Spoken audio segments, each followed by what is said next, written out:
number 6, number 7, number 8, number 9, number 10, number 11, number 12, number 13, number 14, number 15, number 16, number 17, number 18, number 18, number 19, number 19, number 19, number 20, number 20, number 21, number 21, number 21,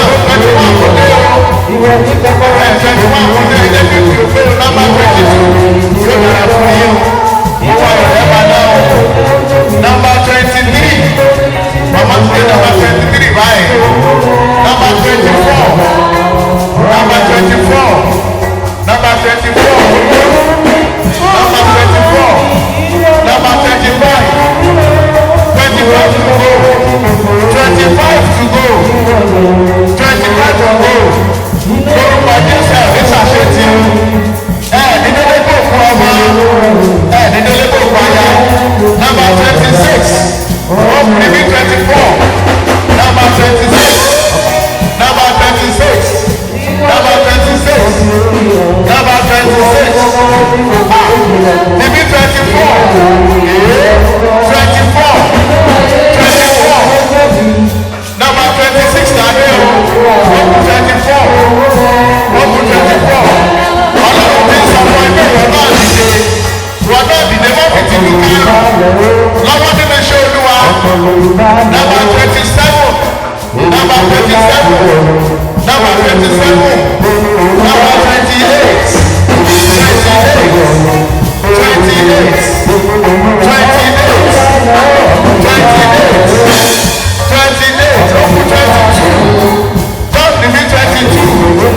22 ló kó ọyẹ ká lè dé ibi àwọn ọyẹ ká lè wúlò ní báyìí. 22 ló kó number 28, 28 làdé o. ok ẹ ṣe lórúkọ Jésù gbogbo ẹ̀yin tẹ́ ti lọ́wọ́ sí ọlọ́run á lọ́wọ́ sọ̀rọ̀ ayé yìí bóyá wá ti bẹ tẹ́bìrẹ̀ bẹ ojú òní tì yìí gbogbo àwa tí a mọ̀ wípé a fẹ́ fún mi ní 1,000 naira pé 1,000 naira nìmi ní tí mo fẹ́ fún yín o ó yẹ jáde lè já máa bọ̀ 50 èèyàn náà ni mo nílò níbẹ̀ yẹn 50 ni mo nílò níbẹ̀ yẹn 1,000 naira number 1 dà 1,000 naira number 1 ti dìde o number 1 ni mo jẹ́ Jésù kọ orúkọ mi number 1 1,000 ti dìde number 2 number 2 2,000 ó ti lọ 1,000 la wà báyìí 1,000 ó di 2 ó di méjì just number 2 number 2 number 2 number 2 number 3 number 3 out of 50 number 3 number 3 number 3 ẹ ṣe bàbá number 3 thank you my sister number 4 number 4 number 5 ti múra àti dìde number 5 number 4 ló number 4 lálẹ́ o tani number 5 number 5 tani máa fún number 5 ojú òṣèlú kíni oya number 5 number 5 number 5 number 5 number 5 number 6 number 5 number 6 number 6 number 6 1,000 number 6 oya number 6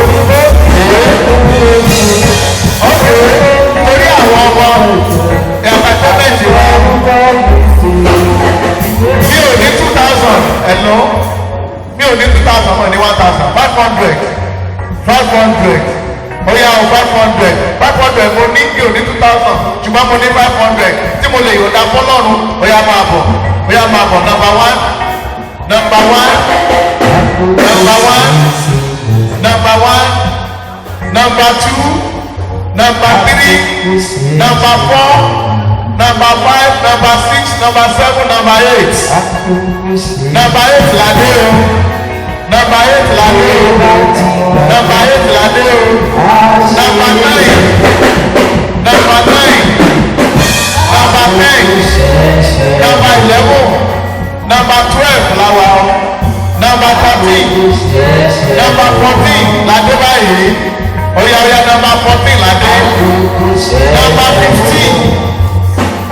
Number 15, number 16. 16 làwọn báyìí. 16 làwọn nínú 50. Number 17 ti ń bọ̀. Number 17 ti ń bọ̀. Kò tí dìde ní ọ̀tún ti múra. Number 17, God bless you sir. Number 17, number 18, number 18, number 18, number 18, number 18, number 18, 18 ládé o nínú 50. Number 18, praise the Lord, praise the Lord. Okay, mi ò ní 2,000, mi ò ní 1,000, mi ò ní 500, ṣùgbọ́n mo ní 200 naira, kódà mo ní 300 naira. Àpò owó làyìn lèyàn máa ń kọ, àkọsápò lèyàn máa ń kọ owó. Okay, 200 naira mo lè fi sílẹ̀, 300 naira mo lè fi dìde, ọ̀yá máa bọ̀. 300 naira mo lè fi sílẹ̀, ọ̀yá dìde, 200 mo lè fi sílẹ̀, ọ̀yá ìyá lọ́wọ́ sí 200, ó ní mo lè fi sílẹ̀. Mi ò ní 2,000, mi ò ní 500, mi ò ní 1,000, ṣùgbọ́n mo ní 200 naira láti fi kó Ọlọ́run ga. Máa bọ̀, owó lówó jẹ́, yá máa bọ̀. Ẹ ṣe o, number 1, number 1, number 1, number 1, number 2, number 2, number 2, number 3, number 4, number 4, number 4, number 4, number 4, number 4, number 4. Praise the Lord. Praise the Lord.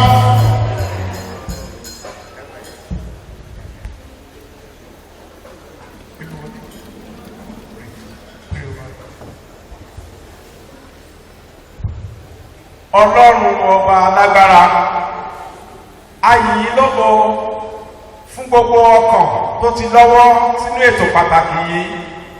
A gbàdúrà lórúkọ Jésù, òjò òbùkún yanturu Ọlọ́run dà sórí ayé wọn. Iṣẹ́ wọn kó máa tẹ̀síwájú, ayé wọn kó máa tẹ̀síwájú. Èyí tẹ́ ṣe lórúkọ láti Jésù ẹ̀ ní kábàámọ̀ rẹ̀. Ògo ni fún Olúwa, Jésù Olúwa wa.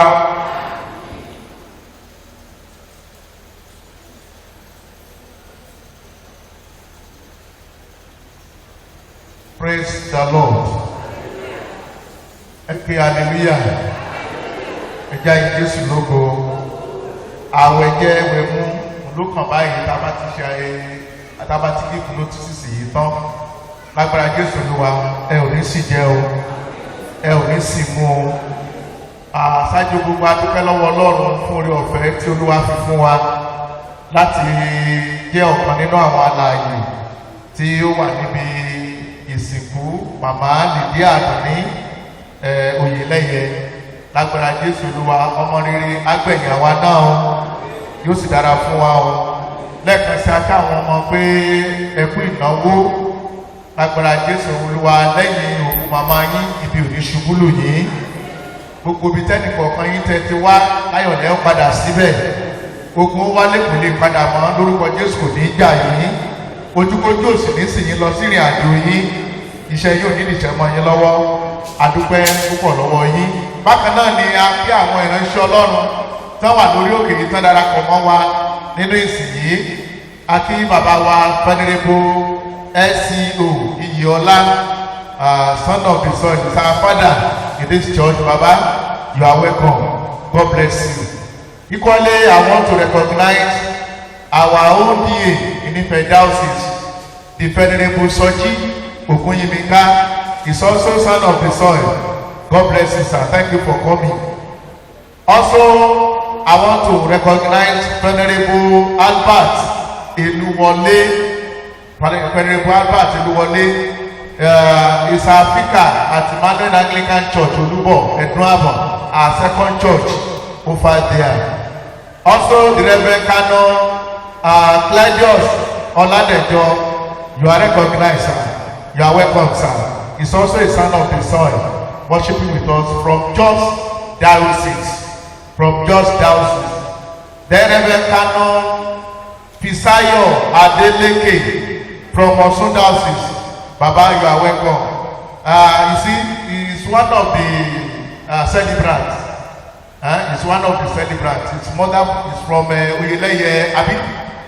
Oyeleye side. So he has come to grace this occasion. We pray as you go, the protection of God will be over you in Jesus' name. Also, we want to recognize our Father in the Lord, Reverend Emmanuel Odetunde from Ibadan South, Diocese. He's also a son of the soil. Thank you. God bless you, sir. Reverend David Yoyebade is the one assisting us here. You are welcome, sir. Thank you, sir. And my brother Richard Oyeniyi, one of our leaders in this church. Lórúkọ ti Jésù adara fún yín o. The choir, you are welcome. We thank you for being patient with us. The Lord will continue to bless you in Jesus' name. Our organist, ẹ ṣé o. Gbogbo àwọn instrumentalist wa pátápátá akínyìn ẹ ṣé lórúkọ Jésù dára fún yín o. Ẹni tó lu gángan wa là ń pè ní gánganist. So when you have organist, you must also have gánganist. So we salute our gánganist. God bless you. O ṣé o. Gbogbo wa pátápátá la ṣe ènìyàn pàtàkì. Gbogbo wa pátápátá la ṣe ènìyàn pàtàkì. Lágbára Jésù Olúwa, iyì Ọlọ́run nínú ayé wa kò ní bàjẹ́. Sàmí yóò sì dára fún wa. Àbámọ̀ kí ni mo wá síbi òkú màmá Oyeleye kò ní tẹnu ẹnikẹ́ni yín jáde o. Lórúkọ Jésù ayọ̀lẹ́ òdèlé yín o. Mo wá kí àwọn bàbá wa wọ̀nyí. Bàbá wa General Kiriade retired is here with us as this morning we have started this service. Bàbá ẹ káàbọ̀ sà, ẹ pẹ́ fún wa lórúkọ Jésù a máa rí yín bá. Bákan náà bàbá wa Ẹ̀dà David Akéré, bàbá David Akéré wọ́n wà láàrin wa lórúkọ ti Jésù ẹ pẹ́ fún wa àgbáyé yín dá wọn. Bákan náà ni mo kí bàbá wa Chief Túndé Ògúndélé, bàbá ìjọ Emmanuel Anglican Church Olúbọ̀ wọ́n wà láàrin wa. Àbí wọ́n ti lọ ní okay, ẹni mo recognize wọn lórúkọ Jésù adára fún wa. Bàbá Chief Akíntúndé, bàbá ìjọ CAC nọ́mbà 1 Òkè Ìbùkún ìlú Ẹnu Àmọ̀. Tẹ́lí kí ní tá à ń ti bọ̀ pé Ọlọ́run gbà wá nínú rẹ̀ o. Kò já tètè mo recognize ara wa. Ó pẹ́ kí n tó mọ̀ pé bàbá ìjọ wà bí, ó pẹ́ kí n tó mọ̀ pé bàbá ìjọ CAC wà bí. Bákan náà ni mo kí bàbá wa Ẹnjìnà Okunola, bàbá ẹ ṣé o, thank you for coming. Àkí màmá wa olóyè Owóládé, àwọn náà wà láàrin wa lórúkọ ti Jésù adára fún wa. Bákan náà ni mo kí màmá wa Chief Mrs. Ọlọ́ládé Adébáyọ̀, ọ̀tún ìyá ìjọ yìí, akínyìn ẹ káàbọ̀. Àti gbogbo ẹ̀yin tí mi lè dárúkọ àwọn tí mo rí tí mo mọ̀ yín pé mo orúkọ wọn àwọn ni mo kọ yẹn, ṣùgbọ́n lọ́rùn mo orúkọ gbogbo yín pápátá lórúkọ ti Jésù ẹ bá lé yín láyọ̀. Mo ní ẹ bá lé yín láyọ̀. Ọkọ̀ tí èṣù ti sàmì sí ní bá wọn wọ̀ ọ́ yóò sì dára fún yín. Gbogbo ẹgbẹ́ WCN akínyìn ẹ̀kú ara fẹ́ra kù lágbára Jésù Olúwa ẹ ò ní pẹ̀dé mọ́ ọ́n. Ọlọ́run a máa yàn fún yín lágbára Jésù Olúwa. Gbogbo yín tó kù nínú ẹgbẹ́ náà nílé àti lóko lórúkọ Jésù ẹ̀gbó ẹ̀tọ́ o ẹ̀ní fọjọ́ ọlọ́jọ́ lọ. Àwọn ẹlẹ́yẹ yín wọ̀n ní ṣáájú yín lọ. Ẹ ṣé o, àdúpẹ́. Gbogbo ẹ̀yin ọmọ Ọlọ́run pátápátá, I welcome you to this town, the only town that is so favored by God that when you check world map, you see the name of this town there, and that is Edinburgh City. Ẹ já pàtẹ́wọ́ fún Jésù. Wọ́n tá a fi ní owó ìlú lọ nìyẹn o. Tá a fi ní owó ìlú lọ Edinburgh City. When you go to the world map, you see there. Ó dà bóyá orúkọ ìlú ẹ̀ síbẹ̀. Ìbí gẹ́gẹ́ tí wọ́n àná ìwọ̀n orúkọ ìlú mi síbẹ̀. Máàpù Kwara State ni orúkọ ìlú mi wà. Kò sí ní world map. But when you go to one map, you see Edinburgh City. Ẹ̀yin ọmọ ẹgbẹ́ abẹ pàtẹ́wọ́ fún Jésù. Wọ́n yà ara yín ni Ọlọ́run gbé yín ga. Ọlọ́run gbé yín ga, Ọlọ́run bùkún yín, wọ́n yà ara yín ni. Lórúkọ Jésù adára fún yín. Bákan náà ni a kí àwọn aṣojú ọba táwọn láàrin wa. Àgbàdo àìpé lórúkọ ti Jésù. Ọlọ́run nínú àánú rẹ̀ tó ti fi yín sí ipò kò ní mú yín kúrò níbẹ̀ o. Yóò sì dára fún yín. Tá a bá ti ń kọrin àkọjáde, àwọn akọrin aṣáájú, àwọn àlùfáà tẹ̀lé àwọn akọrin. Tí a bá dé ẹ̀yìn lọ́hùn, àwọn ọmọ màmá dúró kán gbé màmá wọn tẹ̀lé àlùfáà kán tó tẹ̀lé màmá wọn. Lórúkọ Jésù bí a ti ń lọ lónìí àníjáde lékú lọ́wọ́. Tàbá yìí ti ń jáde bẹ̀rẹ̀ gíráàdì wà mẹ́yẹn. Ibi náà ti ẹ̀dín máa gbàlejò ní City Hall lókè gádà, ibẹ̀ náà ti máa gbàlejò. Ẹ jẹ́ ká lọ síbẹ̀ lórúkọ Jésù adára fún wa. Bó bá tó di wípé akọrin àkọjáde, ó fẹ́ pé bàbá wa nínú Olúwa Mr. Dọ̀tun Oyèlẹ́yẹ. He has to say something about what they want to give to the church. He has to say something about it. So torí náà máa pè wọ́n wá síwájú báyìí. Wọ́n á sọ wọ́n á dẹ̀ dúpẹ́ lọ́wọ́ gbọ́ ẹ̀yìn tẹ́ wá pátápátá. Oya sá.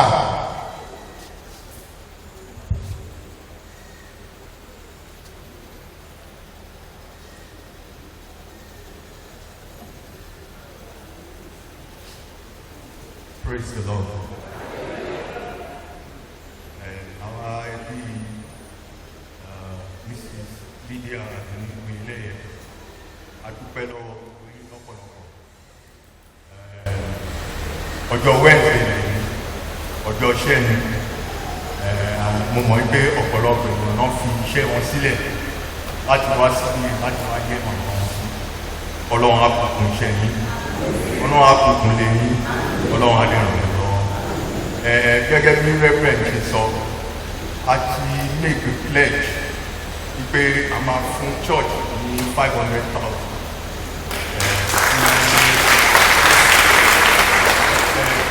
Church ló dẹ̀ mọ nǹkan táwọn máa fẹ́ lọ fún. Nítòótọ́ wọ́n sọ ọ̀pọ̀lọpọ̀ nǹkan wọ́n fẹ́ ká pé ká lè ṣe nǹkan tá lágbára nìyẹn, and lágbára Ọlọ́run láìpẹ́ wọ́n á gba owó yẹn. Ẹ ṣé lọ́pọ̀lọpọ̀. Ẹ ṣé o tí a bá gbọ́ wọn dáadáa, wọ́n ní láìpẹ́ kò bí December, láìpẹ́ kò bí 2022, kò bí 2023. Ọ̀tọ̀ yẹn ká lè fún mi ní specific day and month.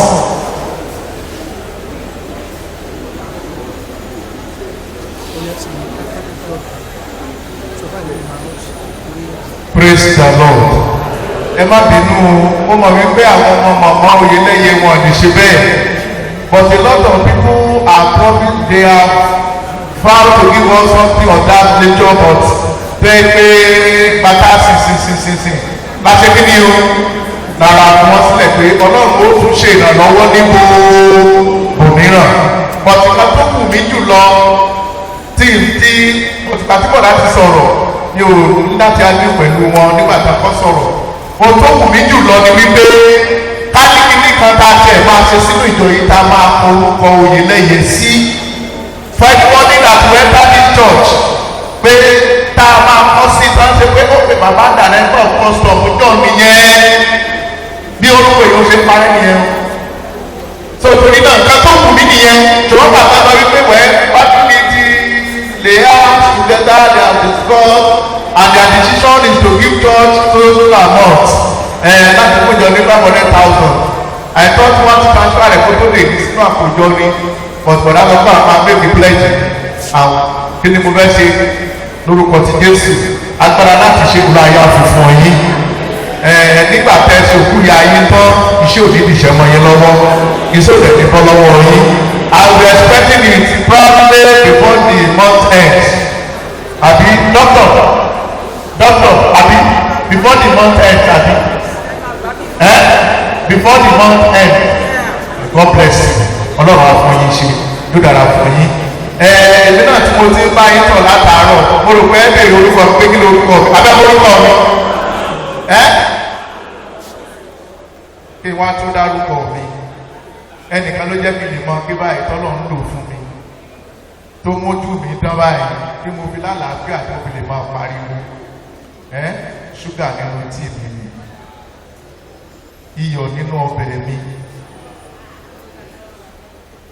olówó orí mi ẹni bí ọkàn mi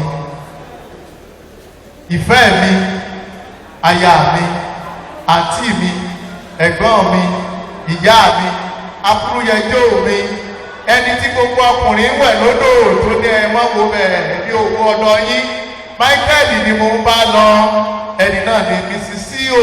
Àyàndá orúkọ tèmi ni Venerable Michael Ọláyímíká Àyàndá by the special grace of God Vicar and Archdeacon of Enuapon Missionary Archdeacon.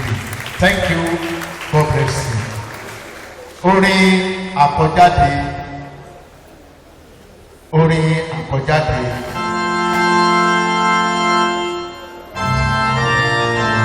Orin màmá nìyẹn o, màmá ló gbọ́dọ̀ fẹ́ sí wa o, orin tá a fẹ́ kọjáde.